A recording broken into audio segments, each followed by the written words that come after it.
December 1862.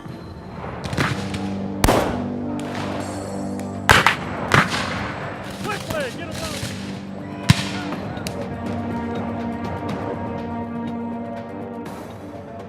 Confederate General Nathan Bedford Forrest was given unprecedented orders.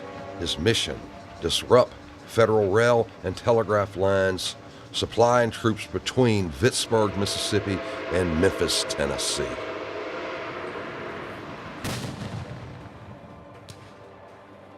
For the first time, railroads took their place in history as a means of moving troops and supplies rapidly from one point to another. A soldier might fight in Mississippi one week and the next week be in Missouri. So railroads revolutionized the war. Forrest's campaign was so bold, so audacious, and so unprecedented that the raids are still studied at West Point.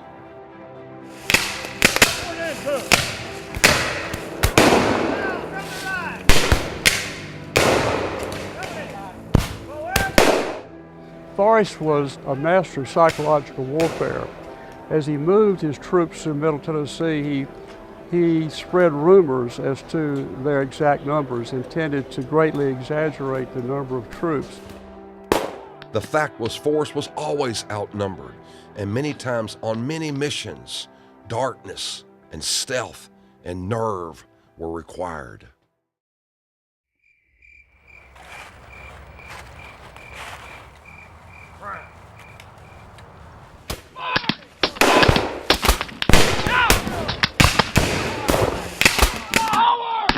And that's where Private Coble came into play.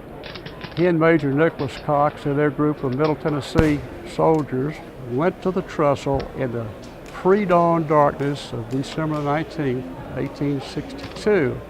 They had not expected it to be heavily defended, but recently a stockade and blockhouse had been constructed. So as they approached the trestle in the dark of night, the Federal troops spotted them and opened fire. Private Coble was hit. He went down. His fellow soldiers knew that he was either dead or injured, and they left because they had no means of reducing fortifications such as a blockhouse.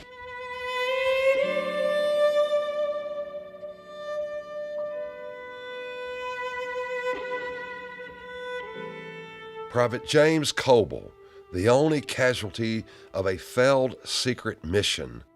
His horse was returned to his family. They did not know where he died or how he died.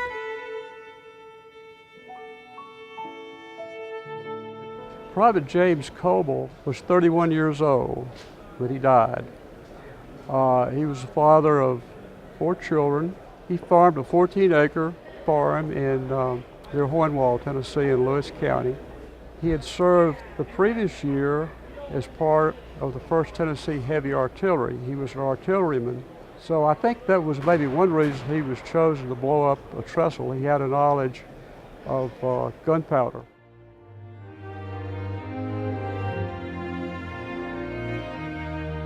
Coble's widow did her best on that poor farm with 4 children.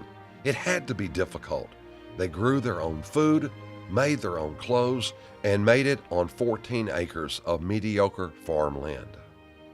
It was a difficult legacy. Not only did Private Coble die, but another family member, Samuel Whiteside, also died as a result of that war. His story is in the book, but out of this hardship emerged a most unlikely success story.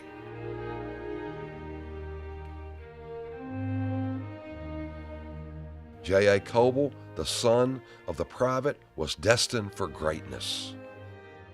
A self-educated man, a gifted entrepreneur, he ended up wealthy and a popular mayor in Union City. But he was always plagued with a nagging question. What happened to my father? How did he die? Even this gifted, self-made man would have never known without an unexpected act of generosity. In 1914, a letter appeared in the Jackson Sun. It had been written by Captain David Hartz of Lincoln, Illinois. Captain Hartz had been in command of the 23 Federal soldiers that were on duty at the blockhouse where Private Coble was killed in 1862. Captain Hartz was First Sergeant Hartz at the time of Private Coble's death. He had witnessed the death. He had taken part in Private Coble's burial the morning after he was killed. He described the place where Private Coble fell. It matched local descriptions of the incident. Witnesses corroborated.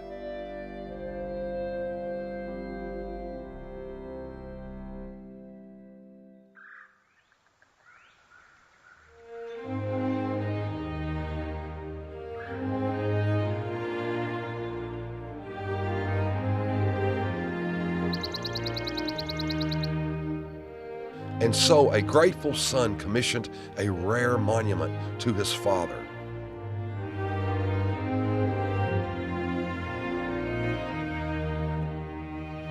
A Civil War grave marker like none other because it mentioned the adversary.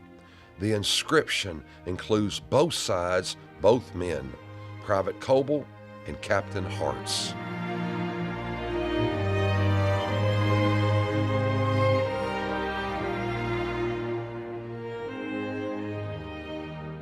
How many monuments or gravestones you know in the war for either side where they note the other side? As it notes the name, the regiment, James Coble, 10th Tennessee, unknown for 51 years, and then the facts ascertained by a federal captain in a letter to the Jackson's son. What a noble gesture, and I get goosebumps right now. It gave the family closure after 51 years.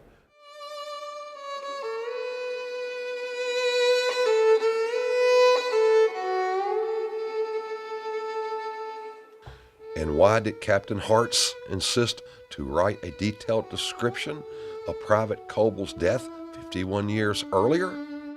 The good death concept in the 19th century was quite prevalent. Everyone wanted to die a good death. They wanted to die at home. They wanted to die at peace. They wanted to be surrounded by their family and loved ones. They wanted to be forgiven of their sins, to forgive people who had sinned against them. So it wasn't that it was a guilty conscience, it's that he wanted to have a good death near the end of his life, and he wanted the family of Private Coble to know what happened to their loved one. It is a deeply personal act of reconciliation at a time when the country was deeply interested in reconciliation. As Captain Hartz lay on his deathbed in 1914, something terrible was looming across the ocean. World War I. America was gathering as one to fight evil overseas. The Civil War divided us and left scars that are still with us today. The great thing that came out of the Civil War was a rebirth, a chance to build a new nation under new principles that would be unified and that would become, starting with that war of 1914, the war where we stepped forth and fulfilled our destiny as a nation, to lead the world in the principles of democracy, faith, and accomplishment.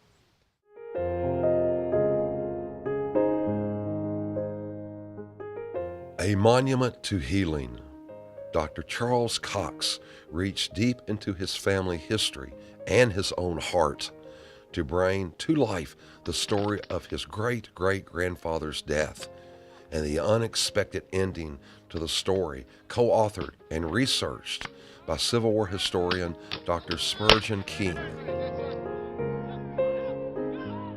Dr. Cox grew up in Union City, across from his great-grandmother, Lucy Whiteside Coble. This was living, breathing history for the young man who grew up to be an accomplished surgeon in Jackson, Tennessee. practicing for decades not far from where his great-great-grandfather fell. Upon retirement, Dr. Cox immersed himself in the story. He felt destined, even compelled to tell. You can find the book and the whole story at charlescox.co.